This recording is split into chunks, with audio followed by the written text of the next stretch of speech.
Okay, so your serve's going wide. I know it's frustrating. You're going for that slice serve, or maybe your serve is just going wide in general. Not to fear, because in this video I'm going to show you a simple step-by-step process for getting that serve landing right back where you wanted it to. So let's get started. All right, the first thing we got to do is check the toss. We got to make sure that toss is going where we want it to in order to make sure our serve's not going wide on us.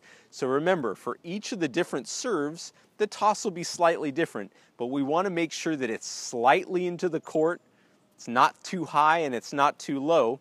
And if you got that, let's go to step 2. All right, so your toss is in the right place. Let's look at your contact point, because if your serve's going wide, this is ultimately what it comes down to, okay? We want to make sure that the racket face isn't turned too far in one direction. That's what causes the ball a lot of times to go in that direction, right? So we want to make sure that the contact point is correct and that your hand is not facing the wrong direction at contact. Once you get that, let's go to step 3. All right, this is a big one if your serve's going wide. You got to make sure that you're still sideways at contact. What tends to happen is that we tend to over-rotate, which brings the racket face pointed towards the side fence, which causes the ball to go to the side fence. And the reason that happens is that we're not creating enough of a coil at the beginning of our motion so that by the time we rotate, we've way over-rotated, our racket face is pointed towards the side fence, and the ball's being sprayed wide. So make sure you get deep enough into your coil that you turn your hips and shoulders away from the court enough so that as you rotate, you're still sideways at contact. And if you got that, let's go to the next step. So that really takes care of the physical act of hitting the ball wide, and we have all of the physical tools that we need now to make sure the ball is going where we want it to go. So let's look at the mental side, and let's talk about perception.